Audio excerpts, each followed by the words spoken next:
Welcome everybody to your first lecture of Abdomen 1.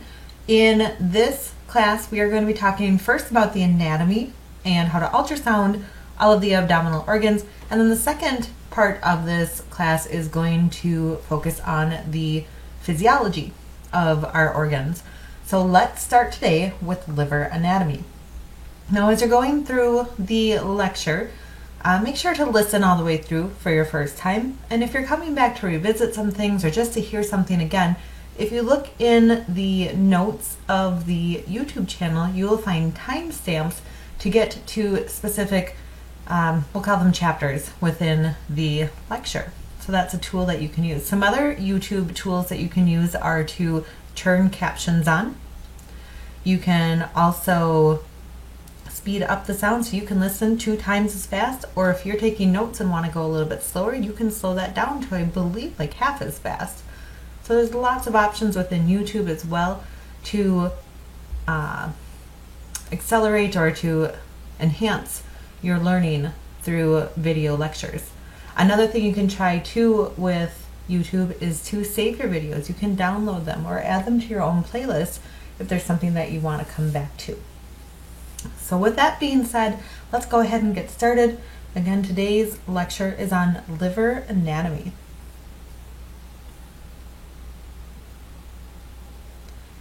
In this first chapter, we're going to start with anatomy, just kind of talking about the general setup of the liver. As we go through, we're going to learn first about just kind of anatomical, point things out on a diagram type anatomy, and then we are going to focus on how these structures look on ultrasound. So with embryology, the only thing that you really need to know is that first off, the liver starts to form very early at about 4 weeks. It's one of the first organs to pop up. It is a very large organ, so it has lots of functions that it has to go through. And at 5 weeks, it starts taking part in hematopoiesis. And that just basically means the creation of red blood cells. So the liver lies mostly within the right hypochondrium, with part of it extending into the epigastrum. Now, when we say hypo, that means below, chondri means rib, so we have below the ribs on the right side, and then epi means upon or near, gastric meaning the stomach, so upon or near the stomach for that central region. A little bit of the liver can extend over into this left hypochondriac region, and we can kind of see a faint shadow of it here in our diagram. And if it does extend into the left hypochondriac region, it usually doesn't extend past the left nipple line. There are other major landmarks that you need to know for the liver, and that includes where other organs sit in relation to it. So let's go through these major organs that sit around the liver. First, we have the stomach, and the stomach sits kind of to the left and posterior of the liver. So we can see in our diagram here we have the liver, and these little gray bars here, that's kind of indicating that the liver is being pulled up a little bit more interiorly, so we can look kind of underneath the liver. So we have the fundus of the stomach. The fundus is the top part of the stomach, and that is going to sit, again, a little to the left and posterior to the liver. So we normally see that kind of near the left lobe. The duodenum then abuts the liver and at the right lobe and the medial segment of the left lobe. So this is all stomach. The duodenum is the first portion of our small intestines. So this little loop here sits right against the liver. And we'll learn in our gallbladder lecture that this little loop of intestines can cause a lot of obscuring, not only for the gallbladder, but for the pancreas as well. Speaking of the pancreas sits inferior to the left lobe. We can often see it right underneath the left lobe, and we can see a little bit of it peeking out here, as it also sits posterior to the stomach. The diaphragm then sits superior and posterior to the liver. So the diaphragm we can't see in our picture here, but it sits all along the top. It rests right on top of the liver, and then a little bit of that diaphragm does extend to the posterior side of the liver. So we can see diaphragm in almost all of our liver pictures. The gallbladder is its own organ. It just sits a little bit behind where the liver is. And then lastly, we also have the right kidney, which we are seeing a little peek of it right here. And that sits also posterior and inferior to the right lobe. All of these organs are visible via ultrasound, and they're all really great landmarks for understanding what we're looking at, especially if the liver has gone under maybe cirrhosis where it doesn't look the same and we can't see the liver landmarks as well, we can use other organs in the body to determine where we're at or where normal anatomy should be located. Now you have lots of diagrams in your book, and I suggest that you take a good look through them, make sure that you're comfortable with them, and that you could go through and label if you needed to. As a sonographer, you really have to have a mastery of your anatomy. You need to know what is normal, and you need to know where to locate that normal anatomy. Like I said, there's going to be times this liver is going to be diseased, it's not even going to look like a liver, and you're not going to be able to find it. There's other times the gallbladder is completely hidden. It's just so diseased, or maybe it's absent, or it's hanging in a different spot. We need to be able to use the other landmarks in the body to find our location for our other anatomy. So getting familiar with these diagrams is going to be super helpful for you in the long run. It's just going to help you master the location of the anatomy. Now this view of the liver is kind of looking at what we call the visceral side of the liver, and that's because all of this area really comes in contact with a lot of the other organs in the abdomen.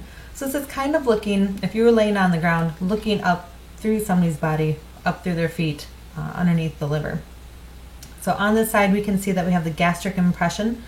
This is the left lobe over here. Remember, we're talking in anatomical position. So this is the left lobe, gastric impression here. The esophagus also kind of runs through this area. The renal impression then is over on the right lobe, and then we have the colic impression where the colon comes by the liver as well. We can also see the IVC as it runs posterior to the liver, and the porta hepatis and gallbladder. These are all major landmarks for where we're going to find organs in the body. This is more of a posterior view, so if we were standing behind somebody and looking through their back at the liver, this is the view that we would get. This shares a lot of the same structures with the visceral view. Again, we can see the renal and the colic impression. We have the gallbladder, porta hepatis on that posterior side, and then that gastric impression right behind the left lobe again.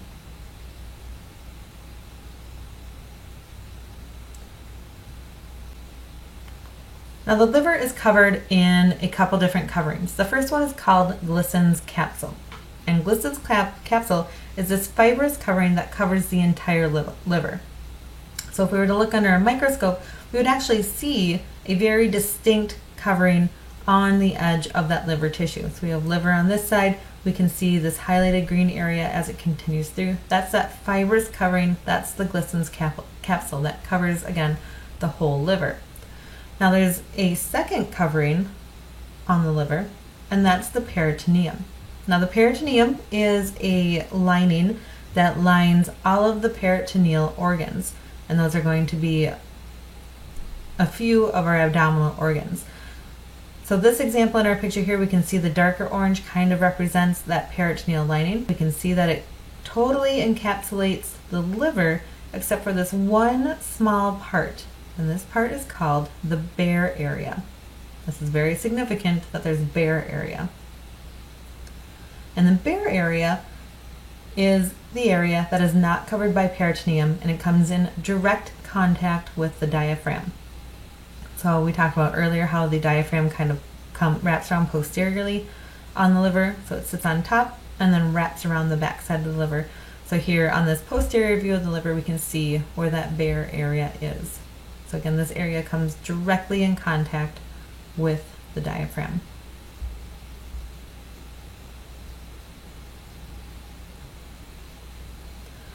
Now there are a lot of ligaments in the body, and there are 8 of which that are associated with the liver. And we learn about them as structures that hold the liver in place, but there's only a couple of them that are actually visible by ultrasound and then serve as landmarks for us. But we still need to know the names of each of these ligaments. We need to know what they connect and how they function with the liver. And we especially need to know if they are a landmark for anything. So these are the 8 ligaments that we will be learning about.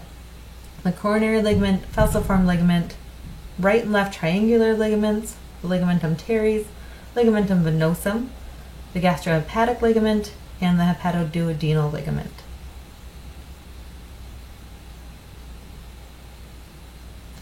So let's start with our coronary ligament. Now the coronary ligament has two portions. It has an anterior portion and a posterior portion. And both portions wrap around the bare area on the back side of the liver. So we have them highlighted here on this image. Again, we can see the anterior portion of the coronary ligament, and we have the posterior leaf of the coronary ligament. Remember that these wrap around the bare area, and these are going to connect to the diaphragm.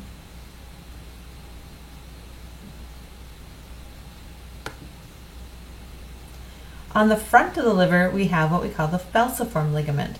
The falciform ligament is continuous with the coronary ligament and the round ligament, and it is this very thick fibrous band that runs through the liver.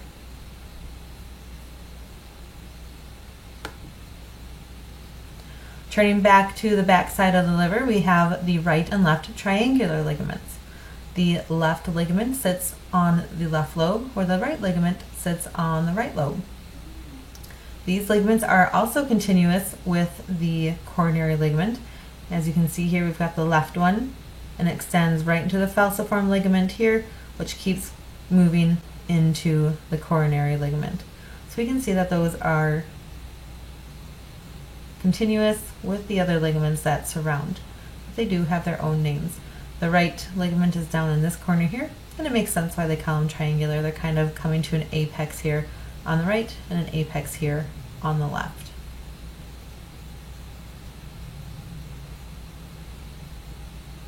Now the ligamentum teres is a special ligament in that it actually kind of sits on both the anterior and posterior portion of the liver. So ligamentum teres is also known as the round ligament. As a key to anything abdominal, anything that has a secondary name, you have to know that secondary name. So ligamentum teres, also known as the round ligament, starts on the anterior side of the liver. It is kind of a bulky ending to the falciform ligament. Now the ligamentum teres used to be a vein, the umbilical vein, in fetal circulation. So we'll see that the ligamentum teres connects back to the umbilicus or to the belly button. Now that round ligament then kind of wraps around the liver, so now we're on our posterior side here, wraps around the liver and then connects to our ligamentum venosum, and that's this line here. So again, the ligamentum teres is kind of a bulky ending to the falciform ligament. It connects back to the umbilicus and then wraps around the liver to the posterior side, where it connects back with the ligamentum venosum. And the ligamentum teres is also known as the round ligament. Now there's something special with the round ligament as well. There is a disease process when the liver starts to get congested and can't handle all the blood flow that's coming into it. The round ligament, or ligamentum teres, has a propensity to recannulize. So that means to open up again. So sometimes when we're scanning, we're looking for this round ligament as a marker for being at our transverse inferior liver of the left lobe. Sometimes we won't see it. What we'll see instead is this tubular structure, and it'll have blood flow through it because that round ligament has recannulized. So it helps to act as a secondary vein to help alleviate the liver of some congestion. So only happens in very advanced disease of the liver, but good to know, especially if you're looking for some landmarks. If you don't see that round ligament, it may have recannulized. Now the ligamentum venosum is only seen on the back side of the liver, the posterior view of the liver, and the ligamentum venosum is this orange area here. And I'm going to bop back to a different picture ahead of us. So you can see in this picture, the label is lesser omentum. That's because the lesser omentum connects to the ligamentum venosum. So for our purposes, we are going to call this area the ligamentum venosum, knowing that the lesser omentum extends off of it. The ligamentum venosum is another huge landmark that we see by ultrasound. that helps us to identify where this caudate lobe sits.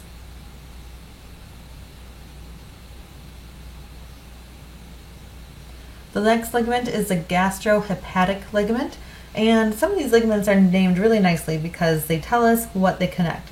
So the gastrohepatic ligament, if you can guess, connects the liver to the stomach. So it's this pink one here, and we can see how this pink sheath is connecting from the liver back to the stomach. And if you remember, the gastrohepatic ligament, which is also known as the lesser omentum, if you remember where that connects, that connected back to our ligament venosum. So right here, we're going back to that first picture, that orange line right there has another sheath of ligament that comes off of it called the gastrohepatic ligament or the lesser omentum. And so off the caudate, it connects then to the lesser curvature, that's the small curve of the stomach.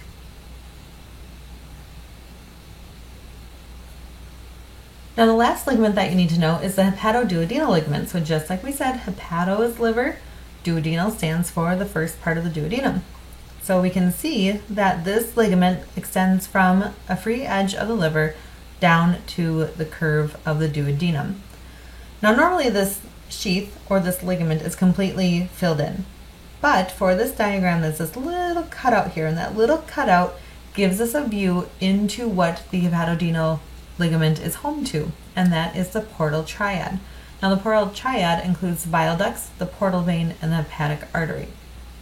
So all three of those things are kind of almost wrapped in the hepatoduodenal ligament. Helps to again anchor this portion of the liver and protect these very, very important vessels.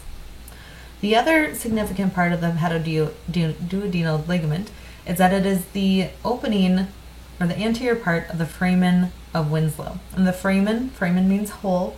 It's named then for whoever found it, Winslow, I guess. But the foramen of Winslow is an opening that connects both the lesser sac to the rest of the peritoneal cavity. So a lot of infections and fluid can kind of leak through this area, and that's its other significance.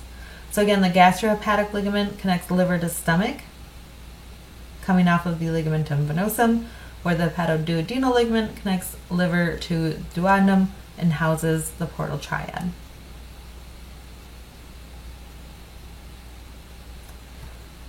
All right, so those are kind of all of our surrounding anatomy. Again, if you look at a diagram, I want you to be able to point out that's the coronary ligament, that's the triangular ligament. You should be able to name all the ligaments. Not necessarily visible on ultrasound, but we need to know what the names of the ligaments are. Now the next part that we're going to get into is anatomical anatomy. And anatomical anatomy is going to break down the liver into, I guess, kind of its elementary form. We're going to get into a little bit more detailed breakdown when we get into segmental anatomy, but we're going to start with anatomical anatomy because we just learned all the ligament names. And the ligaments are a big landmark for anatomical anatomy. In anatomical anatomy, the liver is split into 4 lobes. We have the right lobe, the left lobe, the quadrate lobe, and the caudate lobe. So let's start with the right lobe. Now the right lobe is giant. It's about 6 times larger than the left, and it sits mostly under that right side of the rib cage, the right hypochondrium. On the anterior surface of the liver, it is split from the left lobe by the falciform ligament. So all of this red area is our anterior view of the right lobe. We have the falciform ligament, and then we have the left lobe. So again, anatomical anatomy divides the liver by the falciform ligament into right and left. On the posterior side, or the visceral side of the right lobe, we have a few more landmarks that we need to know. So again, landmarks are important for the anatomy portion of the boards.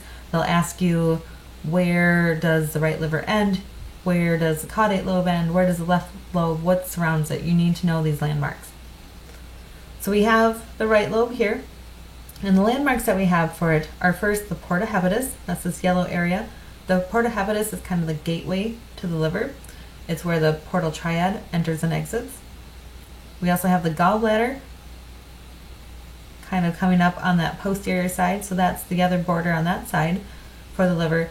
And then the IVC, where that crosses through, also delineates the right lobe of the liver. So everything lateral of these three structures is considered right lobe.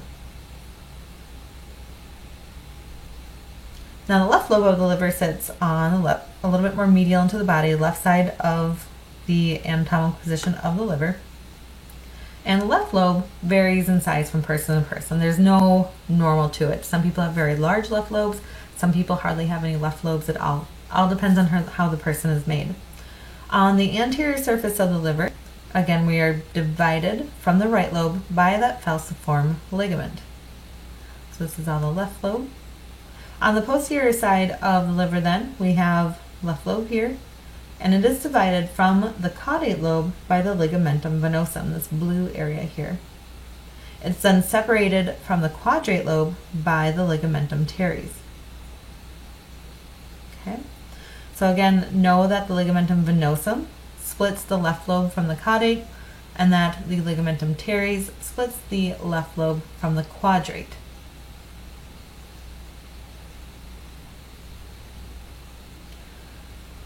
The caudate lobe then sits mostly on the posterior side of the liver, and it sits on the more superior position. So the caudate lobe is this pink area here, and it is bordered by the IVC behind it. So the IVC runs behind the caudate lobe. It's then divided from the left lobe of the liver by the ligamentum venosum. It's split from the quadrate lobe by the portal vein. And then anteriorly, again from the quadrate lobe, is the left portal vein. So the left portal vein and the main portal vein kind of divide the caudate lobe from the quadrate lobe. The ligamentum venosum is in between the left lobe and the caudate, and then the IVC is between the caudate and the right lobe.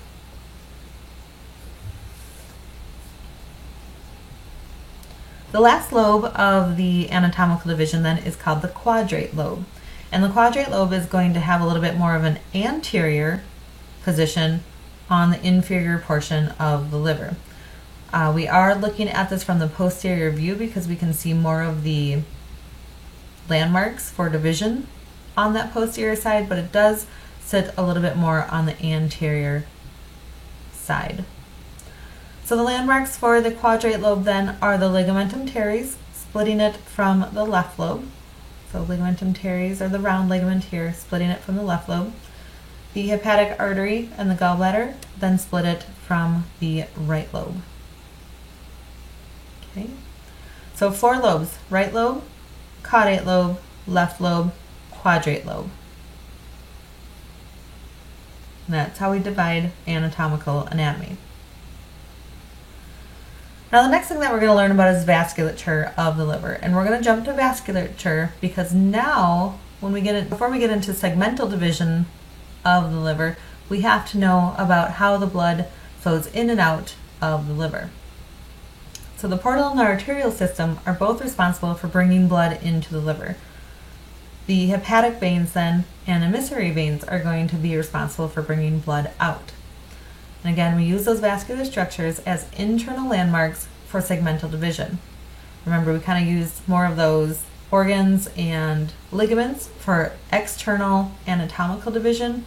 Vasculature is going to be used for internal segmental anatomy.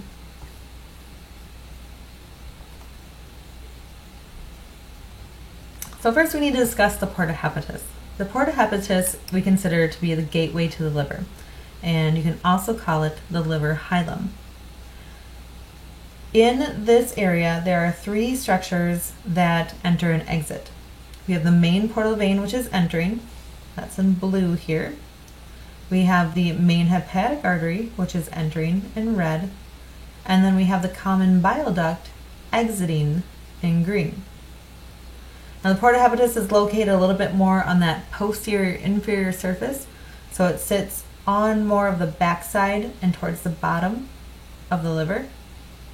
and it serves as our landmark for structures that are either inside or intrahepatic or outside and extrahepatic to the liver.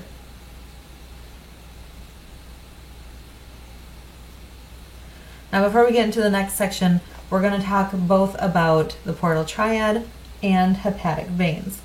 Now, the portal triad, remember, includes the portal veins, the hepatic arteries, and the common bile ducts. There are 3 structures that run in the portal triad.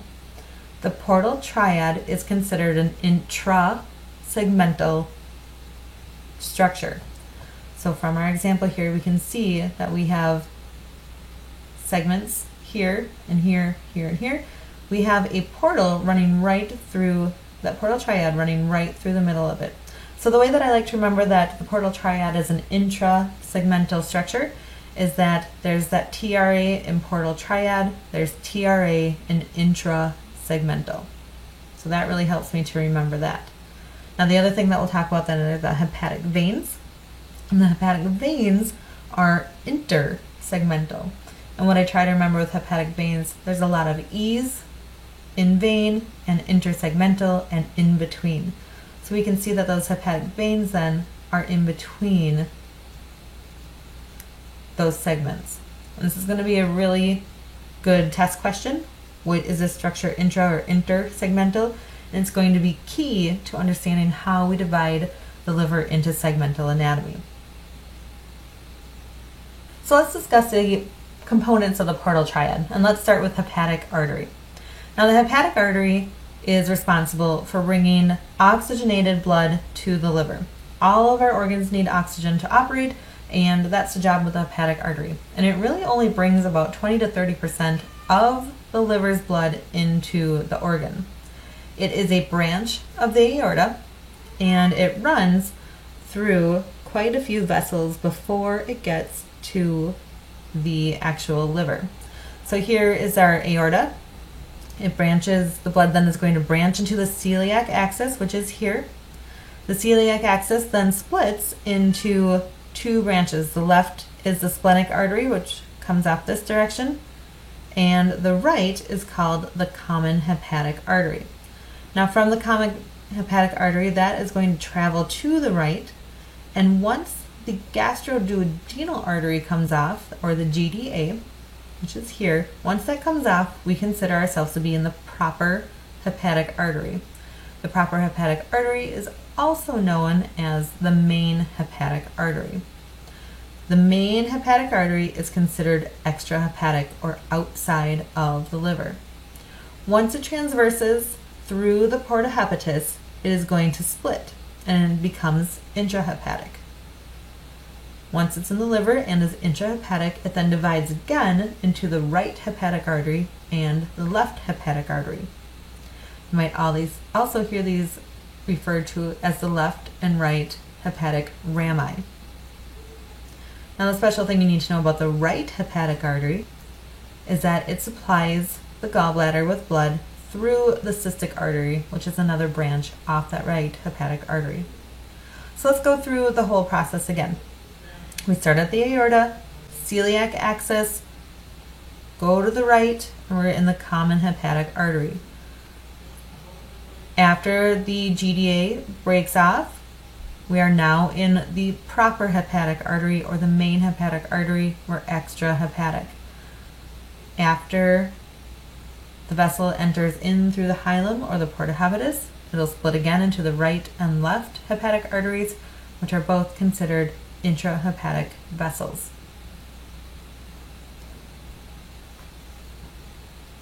Now, the other component, or another component of the portal triad, is the portal vein. And the portal vein is responsible for bringing most of the blood into the liver, about 70 to 80%. And what's special about the blood coming into the liver via the portal vein is that it needs filtering. It's full of nutrients and it's full of toxins. And that's because the portal vein system is derived from vessels coming up from the intestines and from vessels coming from the spleen. So when we are talking about forming or how blood flows in through the portal vein, we have the inferior mesenteric vein, which is draining the large intestine, that's first going to come in and join in with the splenic vein. Okay, and that splenic vein, of course, is draining the spleen. So we have splenic blood and we have large intestine blood coming in.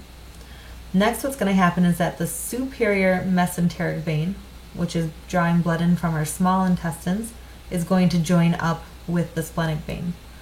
When the SMV joins with the splenic vein, we create what's called the portal confluence. As the vessels continue, we now have created the portal vein.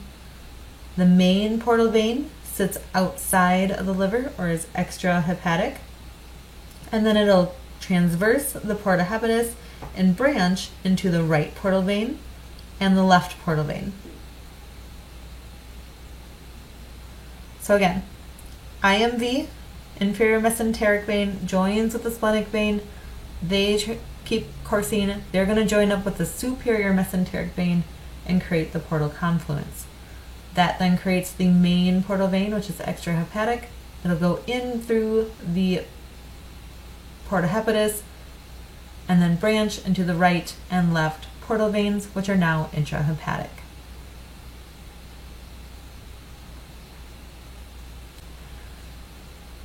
Now the right and left portal veins are going to further branch once they are in the liver. So again, here's our main portal vein. It enters through the liver hilum and branches into the right portal vein and the left portal vein. Now the left portal vein is going to then branch into the medial and lateral left portal veins. So we have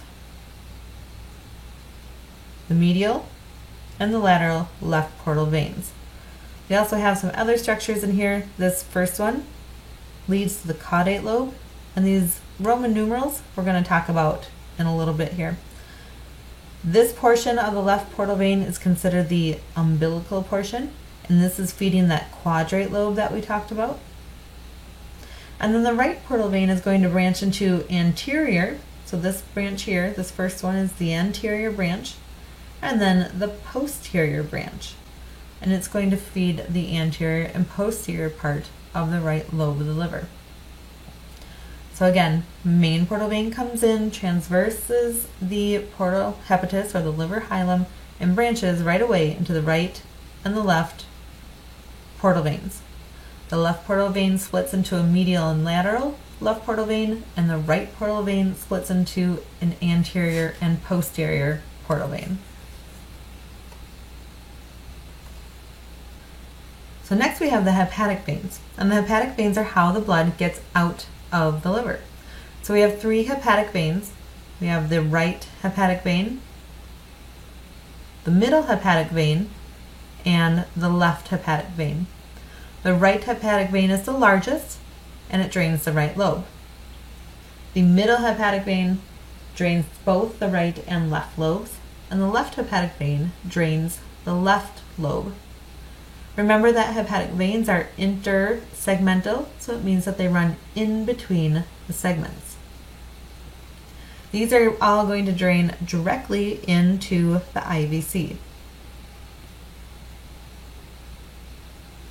Now there are some variants on how the hepatic veins are set up in person to person. Most of us are going to have three hepatic veins that drain directly into the IVC. So we have the right hepatic vein, middle, and left, all draining into the IVC. Probably one of the more common variants that we see is that the middle hepatic vein and left hepatic vein are going to share a confluence and then go into the IVC. The other more common variant that we see is the second one, and it's the inferior right hepatic vein, where we'll have this hunky little right hepatic vein that sits lower than the rest of them. And this lower part, it sits lower in the liver as well, so it'll look like there's a random hepatic vein in an area that we're not really expecting. So these first two are the most common variants. So shared trunk of the left and middle hepatic veins, or an inferior right hepatic vein where there's just another random right hepatic vein that has its own trunk or own confluence into the IVC. You don't need to know the rest of these, just know that there are different setups for how the hepatic veins are arranged in person to person, and that might throw off landmarks if you're looking for them. The last thing that you need to know about the vasculature then is that there are veins called emissary veins. Emissary veins are what drain the caudate lobe. They have their own name and they have their own kind of network. And because of that, that little network of emissary veins that drains the caudate, they go directly into the IVC. And what we'll see with a lot of disease processes is that the hepatic vein is spared because of these emissary veins. It doesn't share the same circulation with the rest of the liver.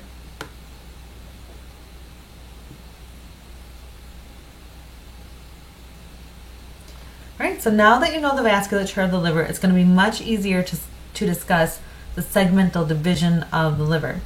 Again, portal triad is intrasegmental, hepatic veins are going to be intersegmental.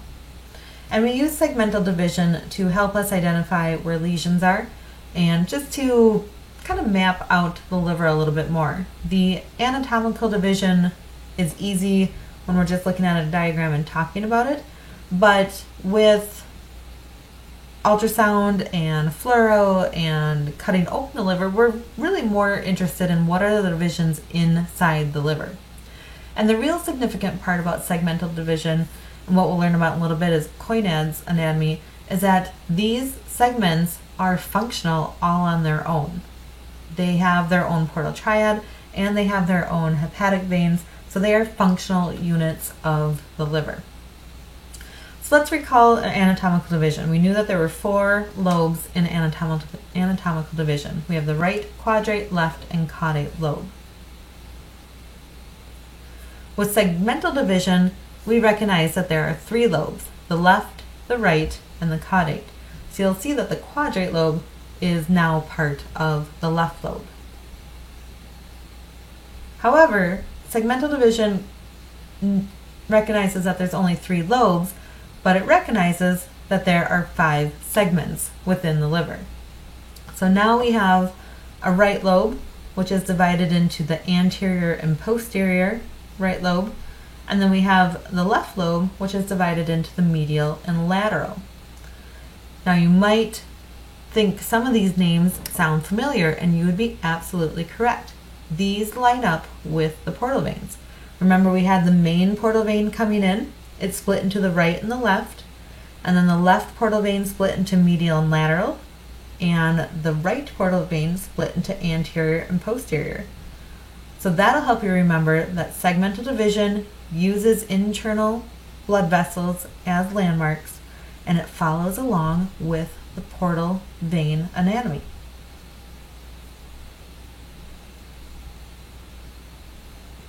So here we are with our segments, kind of at a cross section of the liver at the level of the portal veins. So again, we can see the main portal vein coming in. It branches to the left and to the right. The right portal vein is going to branch to anterior and posterior, and then the left portal vein branch is going to branch medial and lateral. So again, the portal vein runs intrasegmentally, named for the segment that it runs into or within.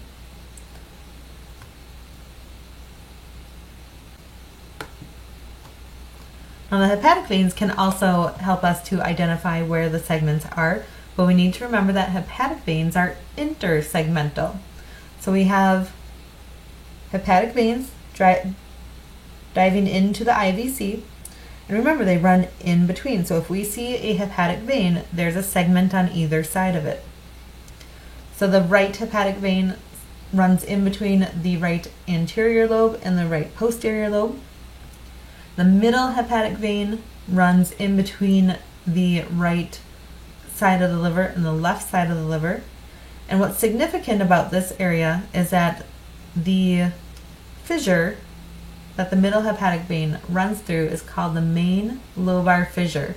So the middle hepatic vein and the main lobar fissure are the key internal division factor between the right and the left lobe. The left hepatic vein then sits in between the medial and lateral lobe of the left side.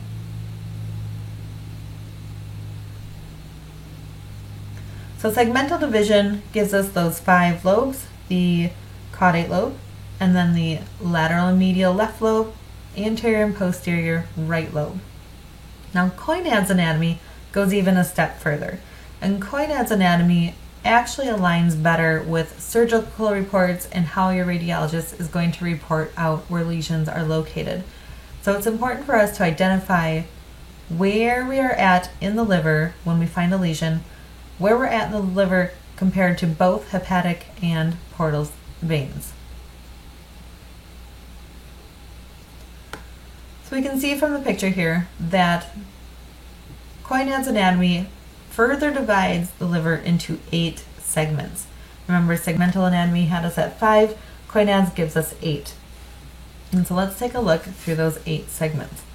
Our first segment is still the caudate. Remember, that's that little hunk of lobe that sits on the posterior side, kind of all by its lonesome, has its own vessels on the back side of the liver. So that's section number 1.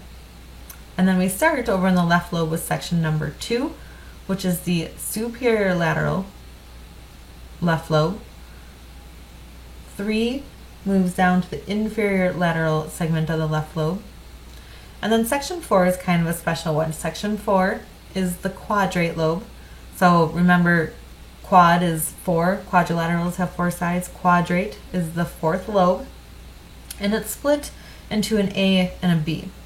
And there really is no true anatomical division between here, except for the fact that the umbilical portion of the left portal vein runs right through the middle here. So A is above the portal vein, B is below where that portal vein runs through. So we have the quadrate lobe divided into A and B, and that's all the left lobe. Now the right lobe is split into 4 as well, and we start in this inferior part and we work clockwise around. So section or segment 5 is the inferior anterior portion, 6 is inferior posterior, 7 is superior posterior, and 8 is superior anterior. Now when you make your 3D model, you'll kind of see how we are discussing anterior versus posterior. And when I was in school, the thing that really threw me off is that these look lateral and medial, right? We gotta remember that this anterior part sits on top of this posterior part, and it'll make more sense when you make your 3D model and cut that into an anterior posterior segmentation. So again, remember that caudate is number 1, that the left lobe is split into 4, and we always have a superior and an inferior, and then we have our lateral and medial. And the same is true for the right side, that we have the superior and inferior, but we have anterior and posterior. So here's another representation of Koinad's anatomy. Again, just kind of breaking it down into those 8 segments that we talk about, and hopefully just showing that, again, how we have the superior sides, inferior sides, superior, inferior, and then that we, again, follow along with the portal vein system, the medial, lateral, anterior, posterior. Now, as far as questions go that they like to ask about Koinad's anatomy, you might be given a diagram of Koinad's anatomy, and you should be able to name each segment, or you should be able to name the segment by its Roman numeral. So do take care to remember caudate is number 1, and then we're 2, 3, and all the way through 8, where they reside. You might also be given a ultrasound picture of the liver in cross section, and you might be responsible for determining what segment is this. Is this the anterior segment versus the posterior segment, or is it the medial, or is it the lateral? So you should be able to recognize Koinad's anatomy by diagram and also by ultrasound, again using the portal vein and the hepatic veins as your landmarks. There's another, what we call handy device that you can use to help you remember the setup of the Koinad's anatomy. If you use your right hand and you tuck your thumb behind, your thumb would count as the caudate lobe. And then you have 2, 3, quadrate lobe, 5, 6, 7, 8, wrapping around on your pinky and your ring finger. So again, remember the hepatic veins run intersegmentally. That's the space in between your fingers where the portal vein would be drawn on your fingers. So those lines in between each of your fingers, you can think of those as the hepatic veins.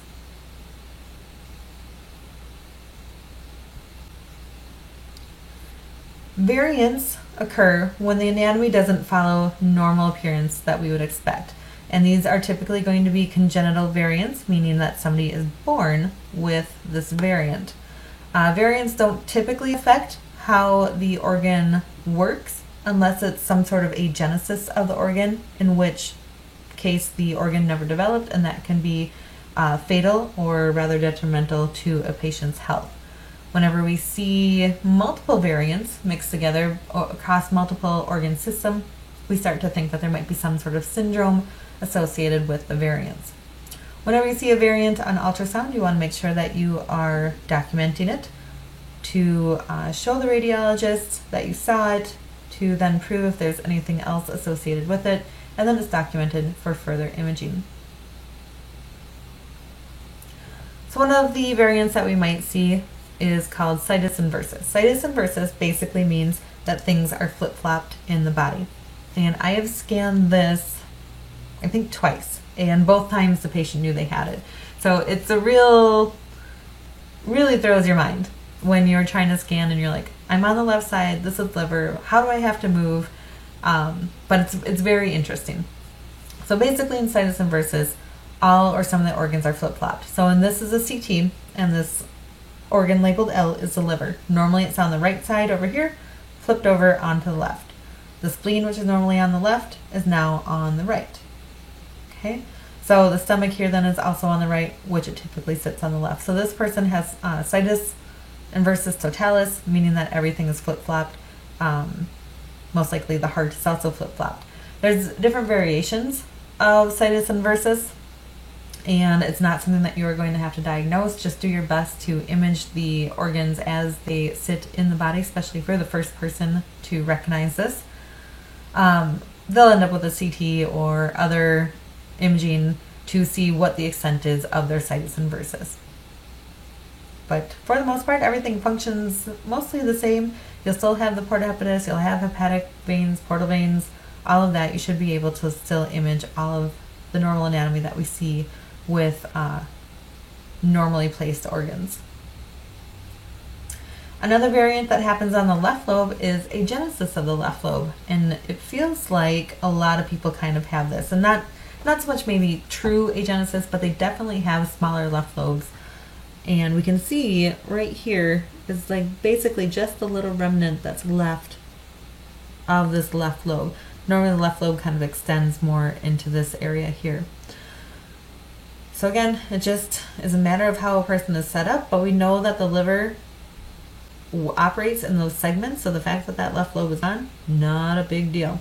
Now this could have been surgically induced missing part of this left lobe, or the patient could have been born with this. And then this is the right lobe of the liver over here. During your self-study week, you guys will do some more self-study about cross-sectional anatomy, and we'll put some more information about CT reading in there as well. But I'll try to point out CT structures that you need to know. This is the spine right here. These white things are ribs coming down. This black with the little dots in it, those are actually lungs. So black is air on CT. This is air in the stomach right here. We have the aorta right here. So different vessels and organs show up at different level grades, just like it does on ultrasound. Beaver tail is another variant of the left lobe. You'll see this kind of the opposite of agenesis, where we have just a ton of left lobe. Look at this, it extends all the way over here. So here's our portal vein, here's our caudate lobe. This is all left lobe, and it extends all the way over to the spleen. And this is not uncommon that you'll see the liver extend up to the spleen or even wrap over the top of it. And if you didn't see, or if you didn't do a really good sweep and saw that it went all the way over there, once you got over to the spleen, you might be concerned that this area is actually a mass or something that's sitting over here, because it's going to look really weird having extra organs on this side in ultrasound. So make sure when you're sweeping, you sweep all the way until you get out of the organ that you're looking at. If we were to sweep this patient, we'd be on almost their backside trying to get out of it. That would give us a clue that we've got an extremely long left lobe or a beaver tail over there. So again, this is all liver. This is spleen right here. This is the patient's stomach, aorta, spine. This is the portal vein, and then the right lobe over here. Now, Rydell's lobe is probably the most common variant that you will see of the liver. And this again is just a super test question. You'll see it on your boards most likely because it has just a special name, and they want to make sure that you understand how a Rydell's lobe appears and what it looks like on ultrasound. So a Rydell's lobe can be defined as a tongue-like extension off the inferior tip of the right lobe. So beaver's tail is left lobe, Rydell's lobe is right lobe. So Rydell's R, right lobe R, they both start with R. And what we'll see on ultrasound is we'll be in the level of the right kidney, and what we'll see is just a ton of liver that just keeps kind of going past that inferior tip of the right kidney. So again, here we have our right kidney, which abuts the liver, and the liver just keeps going.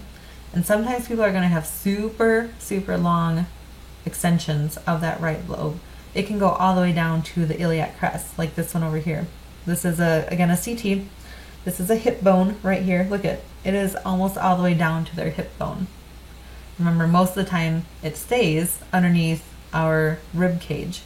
So that is a giant extension of the liver. Nothing wrong with it. It's just a matter of recognizing it and making sure that we image it. There could be a tumor in there, so we want to make sure that we look all the way through the liver tissue whenever we are imaging a liver.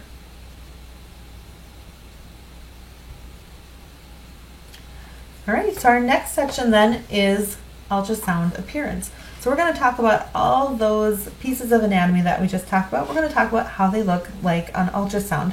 And this is going to be really your main focus when you are in lab. You need to recognize all the structures that we discussed and how they look on ultrasound. So let's first start with the liver anatomy and what it looks like on ultrasound. So when we are talking about the liver, we expect the liver to have a very smooth appearance. We also want it to be homogeneous with a fine grain to it. So again, we have very smooth appearance to the liver. It doesn't look blotchy. There aren't big dark parts or really bright parts in it. It should really be all the same level of echogenicity throughout. It's also going to be very fine grain, and we'll find when we talk about some disease pathologies that it really changes the appearance into a coarseness of the liver. And so when we have a nice healthy liver, we expect it to be tiny little dots, tiny fine grain dots that create a smooth looking appearance to our liver. As far as echogenicity goes, we compare the abdominal organs to one another to kind of assess, is the organ exhibiting the correct echogenicity that we expect. So when we look at the abdominal organs, we expect the kidneys to be the darkest, liver to be the next darkest, which is very similar to spleen, and then pancreas is the brightest. A great mnemonic that you can use for remembering the order from darkest to brightest is kids, love, soda, pop. So kid, kidneys, love, liver, soda, spleen, pop, pancreas. It's just a cute little way to remember what's darkest to brightest. And we check the echogenicity of the liver when we take that picture next to the kidney. So we'll take a liver-kidney interface. It's where we also measure the liver. And we're going to really want to focus on showing at least half of that kidney parenchyma in conjunction with the liver parenchyma. We want to make sure that we can see the kidney, that it looks darker than what our liver looks like. Now there are other disease pathologies called fatty liver or steatosis that causes the liver to become really bright. And so this would be very bright compared to a very, very, very dark kidney. And so that would tell us something is wrong with the liver tissue. So this picture here actually helps the diagnosis of a lot of diseases. It can also work in the opposite way. When we're imaging the kidneys, we still like to take the liver-kidney interface, because now if our kidneys are brighter than the liver, we know something's wrong with the kidneys. So this picture gives us a lot of information about the health of both the kidney and the liver.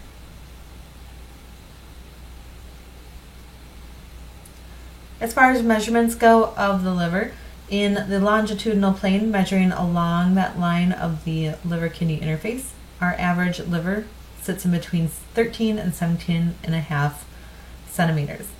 Now, as far as measurements go, I do encourage you to memorize the normal length for both the length and the AP measurements. And that is because both of those are actually diagnostically helpful. So if we have an enlarged liver, it is just going to kind of look big and bulky anyway, but we're going to go ahead and measure it anyway. If we get into like the 20-25 centimeter in length, we're going to start to call that a little bit bigger. The width of the liver should really extend from the right lobe all the way through the left lobe. It's a really hard picture to get. It's not going to be very accurate on ultrasound, so we don't typically ever measure the width of the liver. Lastly, then, we can measure AP on the liver, but this AP measurement needs to be taken in a very particular spot. So as your patient is laying on the table, you would align your transducer with the clavicle. The clavicle is that bone that cuts across the shoulder, going towards the middle, and you're going to align with the middle part of the clavicle, and you're going to measure the top to the bottom, or the anterior posterior measurement of the liver. Now, some radiologists really like this measurement because it aligns with the measurement that they see on CT. So if we're following up a CT for hepatomegaly, a large liver, we definitely want to grab this AP measurement so they can see, is the liver changed in size. What you'll learn in lab, though, is to measure just the length of the liver in that right kidney interface. Again, this will just kind of give us a general feeling, I guess, for the size of the liver, but it's not necessarily going to be used to say that, oh, patient has hepatomegaly or anything. It'll just kind of confirm the suspicions, the clinical suspicion that maybe the liver is on the larger side. Okay, so again, length is taken along the right kidney liver interface from the superior to inferior tip. AP is going to be measured also in the right lobe along the mid-clavicular line. And then the total weight of the liver is about 1,200 to 1,600 grams.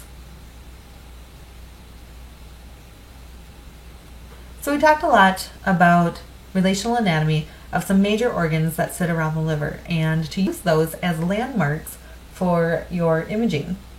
And so we do need to be able to identify those landmarks as we are sweeping through. We want to know what normal anatomy looks like. We want to know what these landmarks are so we can identify liver structures. And one of the big ones that you'll see quite often is the diaphragm. And the diaphragm shows up as this really bright white line. And this is a transverse view of the liver, so we are seeing it on more of the posterior side of the liver here. And so we have anterior, posterior, right, and left. And so again, remember that the diaphragm wraps superiorly to posterior on the liver.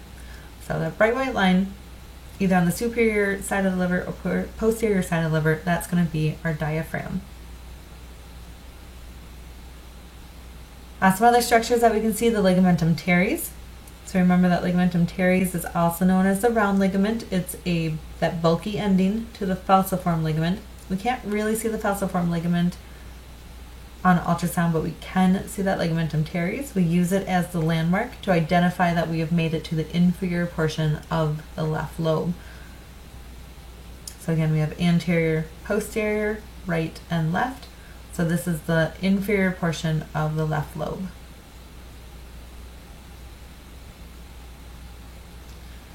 The ligamentum venosum then is this bright white line here. So the ligaments typically appear as bright white linear structures within the liver. So again, here is that ligamentum venosum.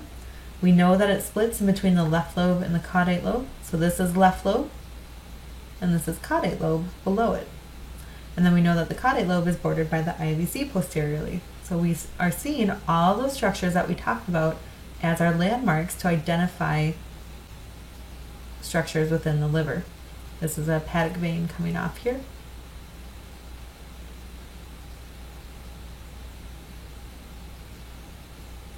The main lobar fissure, if you recall, is the structure that divides the liver into right and left in segmental division. It's also home to the middle hepatic vein. So the main lobar fissure is best seen in the longitudinal view of the liver, and we see it kind of connecting right at that medial portion. So in between the right and the left lobe.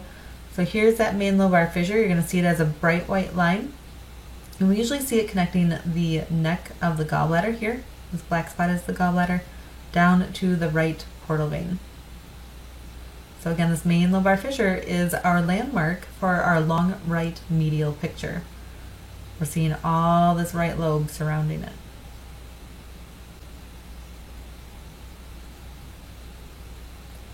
The porta hepatis then is kind of an invisible line, but remember it's the line between intrahepatic and extrahepatic, so inside or outside of the liver.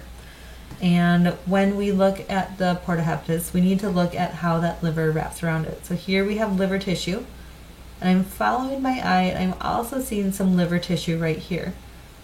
So it makes sense if I make a line right here, like I have with this yellow dotted line, we can still see liver tissue on this side of the line. We don't see liver tissue on this side of the line. So inside of the liver, outside of the liver. Interhepatic, extrahepatic. So that's really important that you can recognize intrahepatic versus extrahepatic. This is the main portal vein, the main hepatic artery, because they are extrahepatic. We now have branched into the right portal vein and the right hepatic artery, because these structures are known to be intrahepatic. The common hepatic duct is inside the liver. The common bile duct is outside of the liver. So again, you need to be able to identify where that porta hepatis is, because it is kind of an invisible landmark for intra and extrahepatic structures. Let's take a look then how the vasculature and some of the ducts look in ultrasound. So let's first start with the portal triad. So remember, the portal triad includes the bile ducts, the hepatic arteries, and the portal veins. So we are first looking at the portal triad as they sit as extrahepatic structures. So we are outside of the liver. Here's our porta hepatis. Look, we can see liver tissue here, liver tissue here. So we're kind of cutting a line through this area here. Now we like to use color quite often when we're looking at the porta hepatis, and that is because the portal vein will fill with color, the hepatic artery will fill with color, and then the bile duct does not have that detectable flow by Doppler. When we are looking at the porta hepatis, we should be able to recognize all three structures, including again that hepatic artery, portal vein, and common bile duct. If we turn our probe ever so slightly, so we now get a cross section of the three structures, we get what we call the Mickey Mouse sign. So the Mickey Mouse face is the portal vein, the left ear is the common bile duct, and the right ear is the hepatic artery. So again, this is the Mickey Mouse sign. This is very difficult to see on a lot of our patients, but if you have a thin young patient, you should try to identify this. You should be able to probably find it on a lot of your classmates as well. The Mickey Mouse sign just kind of helps us to identify that portal triad again. Hopefully helps us to remember which one is the bile duct and which one is the hepatic artery. But again, remember, we can always put color on this area. We'll get flow in the hepatic artery and in the portal vein, leaving the common bile duct empty. The hepatic artery then is a very small vessel that runs with the portal triad. It runs typically parallel with the portal vein, and it is a much smaller vessel compared to the portal vein. So this red one is portal vein, and this red one is the hepatic artery. And we know it's the hepatic artery due to the waveform that we get out of it. And you're going to study waveforms much more in depth in your vascular classes. But for this lecture, all you need to know is that the hepatic artery has arterial low resistive waveform that comes out of it. Now the bile ducts again are another structure that run with the portal triad. They carry the bile out of the liver from the gallbladder and into the duodenum. And bile helps us with digestion. Again, we're going to use color on this area so we can determine which vessels are blood vessels and which vessels are ducts, because ducts do not show any sort of Doppler information.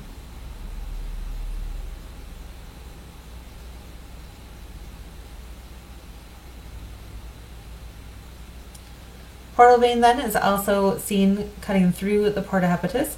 We have the main portal vein here, so this is extrahepatic.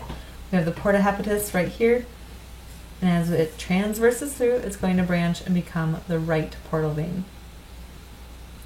Portal veins have very thick walls. You can see that these are very bright echogenic walls.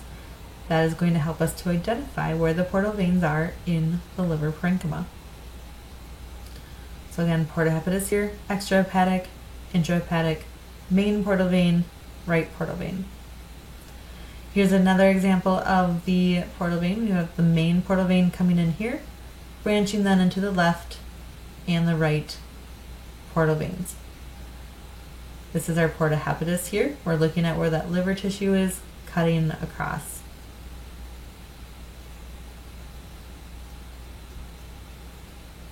Portal veins then are going to show a very steady flow in the liver, and depending on the direction of that flow, we can say it's hepatopedal or hepatofugal. Now, most healthy livers are going to show hepatopedal flow, meaning that the flow is going into the liver. We can see from our knowledge of color Doppler that the color represented on top is the color flowing towards our transducer, in this case into the liver. So we have a portal vein flowing in, and we can see that it has a very nice steady flow. This patient is most likely holding their breath, so we are not getting any phasicity from it. If we were to allow the patient to breathe or breathe normally, we would see maybe some variation with respiratory. So the portal vein flow is typically phasic to steady.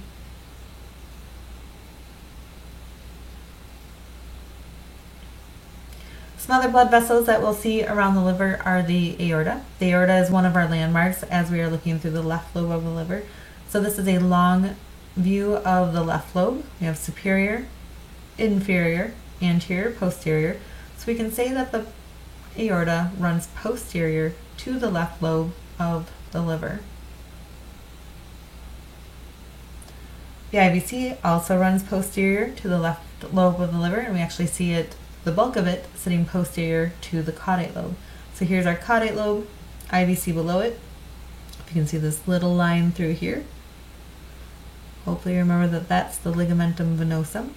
And then we have a part of the left lobe here. This arrow pointing here to the HV, this is one of the hepatic veins, most likely the left hepatic vein. And we can see those dumping right into the IVC in both long and transverse. The RA here is the right atrium as the IVC returns to the heart.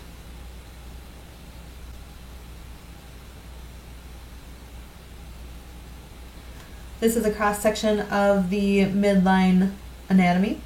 Again, you'll learn much more about this in your vascular class, where you'll spend a lot of time on abdominal vasculature. But I do just want to show you that the aorta is situated more to the left side of our body, and the IVC is situated more towards the right. This is spine right here. So again, aorta is to the left, IVC to the right.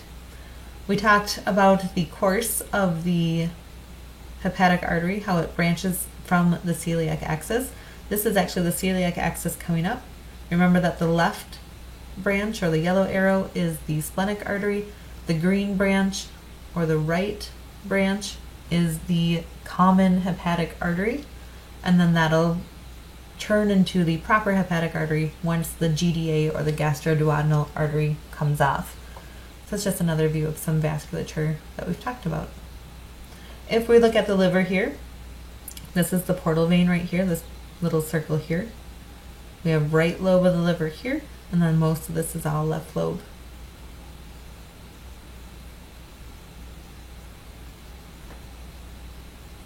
As we look at the hepatic veins, sometimes this gets called the bunny view or the reindeer view, and you can kind of see on this picture over here, this one I think definitely looks like a reindeer. We kind of have the IVC as the head, and then we're looking at the hepatic veins as the antlers or the ears.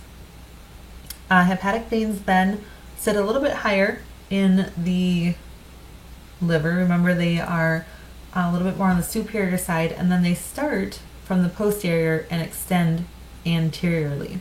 They extend into the liver. Hepatic veins have isoechoic walls, and they're a little bit thinner. So this one happens to be brighter just by the way that we're kind of incidentating it. We're coming in at that 90-degree angle, but you can see that the other ones just don't have nearly as strong as walls. So that's a big key factor in determining portal veins versus hepatic veins, what those walls look like. Now, when we put color in these, we should also see color flow in them. And what we end up getting is a little bit more of a pulsatile waveform. And that's because the heart is basically the next stop. So we have those hepatic veins coming into the IVC. Next stop is heart, like centimeters away from where these are entering in. So we get a lot of pulsatility just kind of secondary to the heart being so nearby. So that is not uncommon, but we still want most of our flow to be away and into the IVC. So as I've mentioned before, being able to tell the difference between portal veins and hepatic veins is important, not only for understanding inter and intrasegmental running. We want to know then how to divide the liver into segments, and we also want to be able to just recognize these structures because they do tell us a lot about the health of the liver and are susceptible to disease. So we want to say, is that clot in the portal vein, or is that clot in the hepatic vein? Is that Budd-Chiari malformation or Budd-Chiari disease? Is that the anterior right lobe, or is that the posterior right lobe? And so again, we need to be able to tell portal veins from hepatic veins by ultrasound. So when we're looking at hepatic veins, if you follow a hepatic vein, you should be able to follow it back to the IVC. They get bigger as they move towards the IVC, where portal veins are going to connect back to the porta hepatis. So if you find a structure, not real sure what it is, see where it goes, follow it. Does it go out of the liver at the porta hepatis, or does it go out of the liver at the IVC? That's going to be a big key. We already talked about that the hepatic veins have thin isoechoic walls, where the portal veins are going to have much thicker echogenic walls. When we are in the transverse plane on the right lobe of the liver, we'll typically see them running, the hepatic veins being a little bit more vertically oriented, where the portal veins are a little bit more horizontal oriented. Let me back to a picture here. See how these are running a little bit more vertically? That gives us an indication that those are hepatic veins. Contrary to our portal veins, those are running a little bit more horizontal. So not as clear cut, but another tool that you can use to determine if you're in a hepatic or a portal vein. And then lastly, again, hepatic veins are intersegmental. They run in between the segments, where portal veins are intrasegmental and run through the segments. All right, so speaking of segments, let's take a look at some ultrasound pictures and determine which segments that we are looking at. Again, these are great questions to not only identify, are you at a portal vein or are you at a hepatic vein, and then to identify, do you understand how these veins divide the liver up? So here we are in a transverse view of the liver. We are looking at the hepatic veins. And so we have the IVC right here. We have the right hepatic vein, middle hepatic vein, and the left hepatic vein. So this actually shows us a really good picture, and we should be able to identify quite a few of the segments of the liver. So remember that the hepatic vein on the right side divides the right liver into anterior and posterior. So if we know our normal orientation, this is anterior and this is posterior of the right hepatic lobe. We know then too that the middle hepatic vein divides the liver into right and left. So this is the right lobe and this is the left lobe. More specifically, we can say this is the right anterior segment and this is the left medial segment. We then have the left hepatic vein running through here, and that divides the liver into the left medial segment and the left lateral segment. So again, remember, if you have hepatic veins, you have segments on either side of it. You should be able to name 2 segments when you have hepatic veins.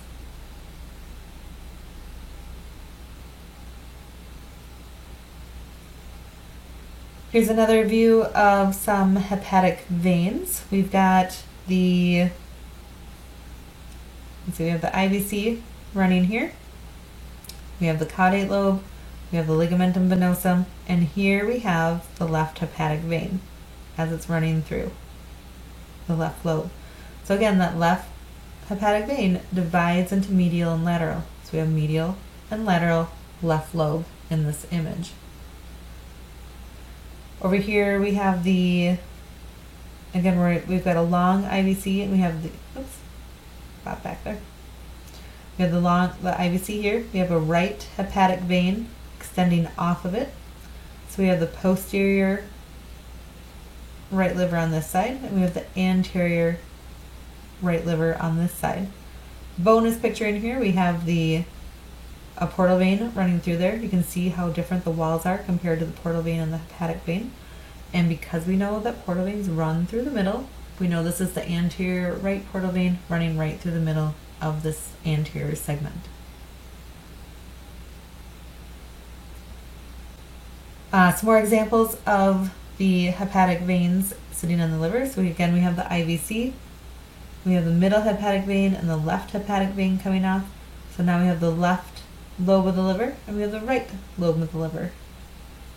And again, just like the one that we started with, we have the right, middle, and left hepatic veins. You should be able to label 4 different segments off of that one picture. All right. So just being able again to identify where are we at, where's the IVC, are we looking at right, left, middle, hepatic vein, you should be able then to choose the 2 segments that sit on either side of the visible hepatic vein. Now when we look at the portal veins, remember that those are intrasegmental. So as we are watching the portal veins, we're watching for branches of the portal vein, knowing that those are going to run right through the middle of whatever segment we are looking at. So in this picture here, we're transverse, and we can't see it, but the main portal vein would be coming in this way, and then the right portal vein would be right here, and then the right portal vein branches into the anterior and posterior segments. So we can see that this anterior segment is heading into the anterior, or this anterior right portal vein is heading into the anterior segment, where the posterior right portal vein is heading into the posterior segment. We can see how it branches into anterior and posterior. Over on the left lobe then, the portal vein would be coming in through this way, branches to the left portal vein, and then we can see the medial branch and the lateral branch. So remember that those portal vein names are going to align with the segments, and they run right into the middle of them. So I know I'm kind of throwing a lot of information at you. You're going to get lots of practice in your workbook to label things. I highly encourage you when you get to lab to start just looking for structures. Can you identify what a hepatic vein looks like? Can you identify the portal veins? Now that you know which is which, can you start identifying where the segments are? Do you see the IVC? Where's the aorta? Are you identifying all these structures that are going to help you to identify then the segments of the liver, or the anatomical or segmental lobes of the liver? Can you find those ligaments that we talked about? Spend some time when you get to lab just looking for these structures. It's definitely one thing to look at still pictures of them. These still pictures are chosen because they show the structures well. Not everybody's going to show a right portal vein that just is beautifully branching into anterior and posterior. You're going to have to do some twisting and turning and really grasping at how you are viewing that liver. You'll also learn at one point how to scan the liver from the intercostal region, and that just completely changes your whole viewpoint. So again, you need to be able to go back, have that strong hold on your anatomy so you can identify where am I at Where do I need to go? And I just can't impress upon you enough. Understand your normal anatomy, understand your normal landmarks. It's going to help you so much in the long run. So speaking of ultrasound, let's talk about then the application of ultrasound in looking at the liver. So when you get an order for an ultrasound, it is going to come from a nurse practitioner or a doctor or possibly a physician's assistant. It has to be some sort of medical professional that is authorized to give you orders. And the order is going to come into your department or into your office, and the liver is typically part of one of 3 examinations that we do for the abdominal ultrasound. And that could be just the liver, which just looks at the liver, gallbladder, and ducts. It could be part of a right upper quadrant ultrasound, which will include those 3 things plus the pancreas, proximal AO or aorta, and the IVC, and the right kidney. Or it can also be part of an abdomen complete, which looks at just about every organ in the body, including the whole aorta, whole IVC, right and left kidneys, and the spleen.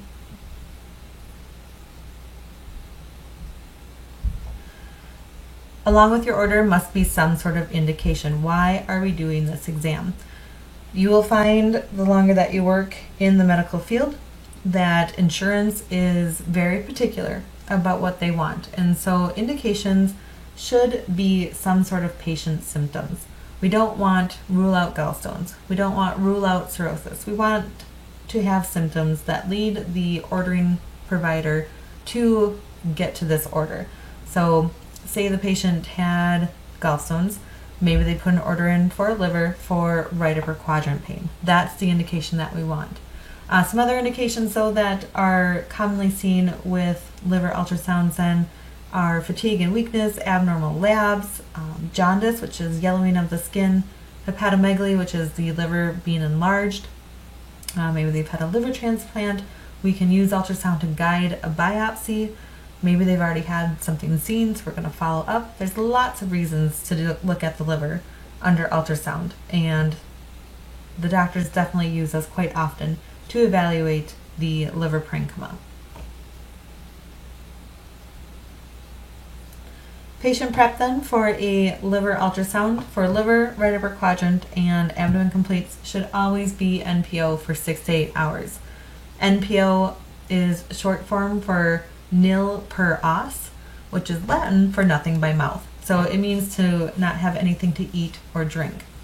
And what you'll find is most places are going to schedule their routine liver, abdomen ultrasounds early in the morning. So the patient can basically get through their fasting period while they are sleeping, and then they come into our office, get it done, and then we're good to go. And the whole reason that we want the patient to be NPO has a lot to do with the fact that the gallbladder will empty if they eat something, but it also has to do with the fact that talking and chewing gum and eating all introduces gas into the duodenum. And we talked about how the duodenum and the stomach sit right next to the liver. Well, if there's gas in there, we can't see through it. And so that is why we end up having our patient be NPO for about that 6 to 8 hours. Again, it also helps, as I mentioned, to have them early in the morning because excessive talking or gum chewing or smoking can also introduce gas into the GI tract. And so the later we do these in the afternoon, even if they've been NPO all day, they don't always look the prettiest. But we can usually work around it. You'll get better at working around the gas and finding the structures that you need regardless of their NPO status. In fact, quite often from the ER, patient is probably in the ER because they just had a fatty meal. They're having that right upper quadrant pain, and so now they're not NPO, but we still have to do this emergent ultrasound, and we are more than capable of doing it. Some of our pictures just might not be as clear. So best case scenario, if you can have them be NPO for 6 to 8 hours. You can work with just about anything though. Pediatric abdomen ultrasounds are typically only NPO for about 3 hours. We don't ask patients, especially the little ones, to suffer quite as long. All right, the transducer then that you're going to use for your abdomen ultrasound is typically going to be the curvilinear or the convex probe. Vector probes are also appropriate to use. And because we are imaging deeper into the body, we want to make sure that we are using a probe with a lower frequency typically ranging from 1 to 7 megahertz. The most common curvilinear probes usually run around the 5 to 1 megahertz range. Remember, that's their bandwidth. They can operate anywhere within that 5 to 1 megahertz. Some scanning tips that you will be able to use while you are in lab and while you are scanning patients in the real world. It's important to keep these scanning tips in mind, especially when you are solo. It's 3 in the morning and you're on call and you just can't find a structure. The more scanning tips that you have in your toolbox, the better off for you and the patient. So, all the scanning tips that we give you guys in labs, make sure that you write them down or take really good mental notes of them. When you go out to clinicals, make sure that you are really listening to what the seasoned sonographers are doing, because they've been doing this for a long time. They've got those tips and tricks, and it's a lot of ultrasound is using those tips and tricks to our advantage, so we make sure we can get those good pictures. So some scanning tips that I have for you: make sure that the patient is laying on their back. We call that laying supine. And I like to have their arms up above their head. That's going to stretch out their rib spaces and does kind of keep their arms out of the way. Make sure that you're rolling your patient around. We usually start on the back for the liver, and then if you struggle with visualizing the right lobe of the liver, you can roll your patient up onto their left side. We call that left lateral decube, or LLD. So once you roll your patient up onto their left side, then that right liver kind of falls forward and out of some gas. And so sometimes that can really help you get really good pictures of that right lobe. So don't be afraid to roll your patient. You're actually going to have to roll your patient anyway when you're looking at the gallbladder. So use it to your advantage. Roll your patient around. The other thing that I want you to do is breathe your patient. Make sure to have your patient take a big breath in. As they take that big breath in, it's going to move structures like 1 to 2 centimeters down. Sometimes that's all you need to get around a blob of gas in the colon or in the intestines. The other thing it does is holds everything kind of still, so you don't get that kind of motiony appearance to your pictures. Now when you guys start out, you're probably going to breathe your patient for every single picture. You'll take one picture and then let them breathe. And then you'll have them take another breath in, take that one picture and let them breathe. And that's okay.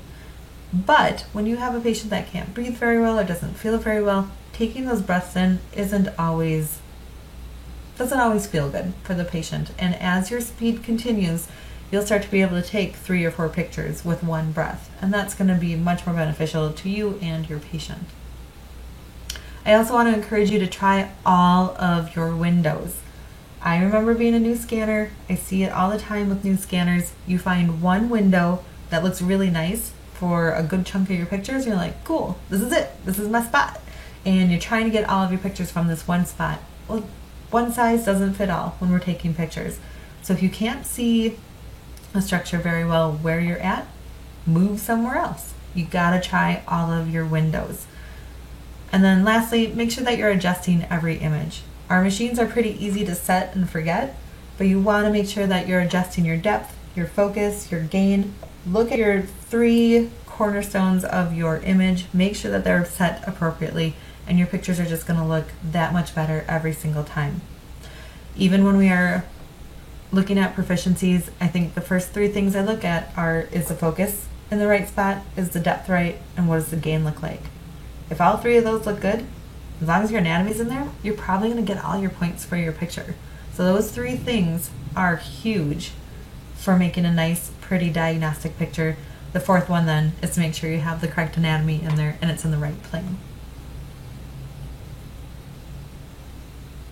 Liver protocol then. The liver protocol that we present to you here at Concordia is the basic liver protocol that you will see at most places. Some places do add in some extra pictures. You yourself might find that you want to take extra pictures just to show more of the liver. But as long as you take these 14 pictures, you are covering the whole liver, which is why we start with this. And again, I've used this protocol everywhere that I've worked. I've gotten to the point now where I do add in a couple more pictures just to show more, but that's my personal preference. You'll see that you have a lot of autonomy when you become a scanner in an official sense. But as far as a student, you need to get these 14 pictures. You want to make sure that you're getting all of your landmarks in the picture. And if you can't get the landmarks in the picture, or if you can't get the parenchyma to look nice without a bunch of shadowing or something, you are able to add pictures into this, and your lab instructors will cover that a little bit more. So memorize your protocol. You should not need your image description or your protocol sheet after the first, I would say at most 2 weeks. Memorize your protocol, get your labels in your head, practice them, go over them in the car, go over them in the shower, do whatever you need to do to memorize your order. Once you've got your order memorized, you're going to find that scanning just becomes a little bit more second nature because you already know what your next spot is. So we're going to spend a lot of time going over what the protocol is and what each protocol picture looks like, so you know the next spot that you're going to. Once you have memorized the protocol and memorized what the pictures look like, then you can start to relax and really start to take a look at the whole picture. And that in the end is what we're doing. Yes, we've stopped at the left lobe at the lateral edge of it, but did we look all the way around that area? What does the liver look like? What does the intestines look at that side? Are we next to the spleen? Do we see something hanging out by it? Is there fluid in the stomach? We're looking at everything in the picture while we've stopped at that left lobe on the lateral edge. We're going to move to the aorta next. We know that the aorta is going to be in that posterior portion. What does the aorta look like? Is there plaque in it? Is it deviated in any way? What else are we seeing in the picture? So getting comfortable with your protocol is step one. Memorizing your landmarks is step two. The ultimate goal is to be able to evaluate the picture as a whole. And that's what we're trying to get you to, because we're evaluating for pathology. All right, so use these pictures in your final project as well. In your protocol project, you'll be drawing pictures of each of these stops on the protocol. And if you have any questions about any of your assignments, about your workbook, or about how to make your 3D model, please email me prior to their due dates. I will be looking for any questions that you have through email. You can also post in our classroom if you have any questions. And then I will do my best to respond either by video. We can meet online. I can write you back if it's an easy answer to just write back. We can do it on the telephone, or we can do a class meeting as well, where I can get all of you into the classroom. So we have options. So please let me know if there's any questions that you have. Study your notes, read your book, review with the PowerPoint, and don't forget to turn in your workbooks.